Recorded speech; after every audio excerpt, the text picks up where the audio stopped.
Okay, great. Okay, so we started our lung transplant journey a long, long time ago. 1983 was our first successful lung transplant. Back it up. There we go. It's moving by itself. So over the past 40 years, we've completed over 3,000 lung transplants. And last year alone, we hit our new record with 217 lung transplants last year. This is a general outtake of our outcomes post-transplant. So 1 month post, we're at 98%, 1 year 88%, and then 5-year success 65%. So historically speaking, we would either do one of two things with our lung transplants. We would either do no support, which would be just the surgery, we would be on standby, or we would do a full intraoperative support on conventional cardiopulmonary bypass. In 2012, we started introducing the idea of using intraoperative ECMO instead of conventional bypass. However, we would still keep the bypass pump in the room just in case something happened or there was a tide change in the procedure, and we could easily initiate bypass.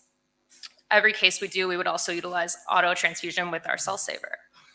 So a year later, 2013, we actually decided to make our intraoperative ECMO a standard of care, and we would opt to try to use it in any cases that required support from perfusion.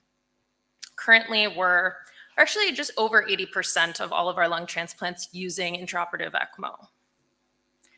This is a bit of a trend that we've seen. So the first 2012 is prior to introducing our ECMO circuit, where we were mostly doing off-pump, no support lung transplants.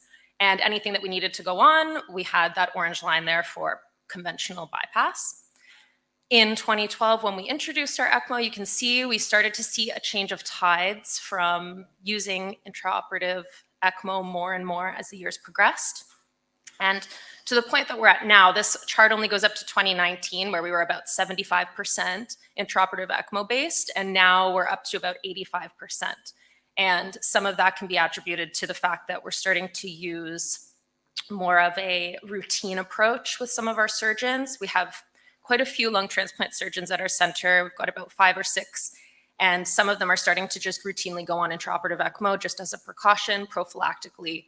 And then we don't have that event where you maybe have to crash on partway through, and it's just a safer, more successful outcome. This is the setup that we have at our OR. So we've still got our conventional circuit tucked away in the corner on the patient's left side there. We've got our cell saver on that side as well, which we use every case. And then on the other side of the patient, we've got our primed and ready to go intraoperative ECMO. Just quickly going to touch on some key differences. Of course, we're pretty familiar with the difference between the two. This is just more specific to our center. So some of the things to point out, our ACT targets are significantly different. We're targeting 160 to 180, maintaining intraoperative ECMO flows. And our pump prime volumes are significantly different, of course. We're just over 50% of our conventional prime volume, sitting just under 600 mils for ECMO. So guidelines. We consider both recipient and donor-related criteria when we're deciding who's going on intraoperative ECMO for their transplant. In terms of recipient, patients that come in with pulmonary hypertension or borderline ischemic heart disease, those are definitely good candidates to put on intraoperative ECMO right from the start, and we won't wait to see what happens as we go. Smaller patients are also a good candidate for intraoperative ECMO. So small chests or pediatric patients, just because it is hard to mechanically manipulate the chest in these patients. Anyone with airway difficulties coming in preoperatively, or while we're operating, sometimes we'll see hypoxemia or high PA pressures after the contralateral pneumonectomy. Typically, we're talking hypoxemia requiring more than 70% FiO2, and high PA pressures being usually over 50 millimeters of mercury. In terms of donor-related criteria, anything that would make the donor lungs high risk, so a long ischemic time if they're coming from far, or if there's a degree of edema, either before or if they do EVLP, they still see a little bit of edema, we'll tend to just go on ECMO from the start. So our ECMO circuit is technically classified as a Type I MiECC with very, very simple structure. We've got our centrifugal pump, a quadrox I oxygenator, and then Corteva or heparin-coated tubing. We don't have any of the bells and whistles that are available to us. We like to keep it simple. It's foolproof. So we don't have any AV bridge. We don't have manifolds. There's no additional monitoring, so we don't have saturation or pressure isolators, and we don't have any prime lines built into the system. In the event of an emergency, we do have an option to add a prime line if we need to flush the circuit if air isn't trained, but we don't conventionally run with it. So here's the picture of our intraoperative circuit pre-transplant. So we can see we've got a little black box that is our bubble detector that we keep pre-pump. After the pump, we also have a very old school flow probe, that gray box there. And then carrying forward, we have a pre and post pigtail on our quadrox, and then it goes right back to the patient. Anticoagulation-wise, we're monitoring ACTs for these operations. We cannulate with about 60 units per kg, and we're targeting over 200 seconds for our actual cannulation. From there, we'll let it drift down, and we'll be targeting anywhere from 160 to 180 throughout the procedure, checking our ACTs about every 30 minutes, and we use low-range ACT cuvettes with the hemocron. If the ACT does drop below 160 seconds, we will give more heparin. It's usually up to the discretion of the surgeon. It's usually between somewhere 500 and 1,000 units, kind of depends where we are in the operation. So cannulation-wise, we're pretty streamlined at this point with our cannulation. We're always draining right atrium with a 32 French single-stage cannula. Some surgeons prefer to use the small 2-stage, but I'd say majority of our patients are using the small 32 French. Infusion, everyone is the same across the board. We use a 20 French Medtronic Iopa, and that's because regardless of the size, we're always targeting partial support, so there's no need to go bigger. This cannulation will give us great exposure. We cannulate easily with our clamshell incision, which majority of our transplants are, unless we're doing single. And there's minimal risk-related cannulation and vascular complications. So intraoperatively speaking, because we have a very simple circuit, we work very closely with anesthesia, trying to keep patient parameters in check. So on average, the only thing we're really changing on our end is going to be flows. And in flows, sometimes we can increase and decrease the pressure. However, still keeping in mind we don't want to flow too high because then we're going to ruin the pulsatility that we're trying to maintain. So when volume status is a problem, hypovolemia, anesthesia will be the one to provide PRBCs, plasma, albumin, whatever it is, and hemodynamic stability as well. They'll give all of their drugs on their end as we don't have a sampling manifold. So I summarized, there's a lot of research out there talking about the advantages of using intraoperative ECMO versus conventional bypass. This is the short list. Generally speaking, you do have lower transfusion requirements, and that results in fewer reoperations, just generally speaking, because there's less bleeding. Okay, we're targeting lower ACTs, we're giving less heparin. It does translate in the results. It also provides a reduced length of mechanical ventilation postoperatively, and that we will talk about on the next slide, but it's in relation to single lung ventilation when we have one lung transplanted and the contralateral pneumonectomy. We also see reduced rates of primary graft dysfunction, and this is basically in part solely to the protective reperfusion that we provide. We're going to talk about that in the next slide too. And they've generally saw a lower rate of acute renal failure and dialysis requirements in these patients. Another advantage is there's a decreased requirement for postoperative ECMO. Usually this postoperative ECMO, if they do go on, is in the form of a VV, very, very temporary support, usually 48 hours post-op, and then they're usually weaning off. And finally, it translates to an overall reduced length of stay in the ICU and in the hospital, and that translates to lower in-hospital mortality and a survival advantage at 3, 6, and 9 months post-op.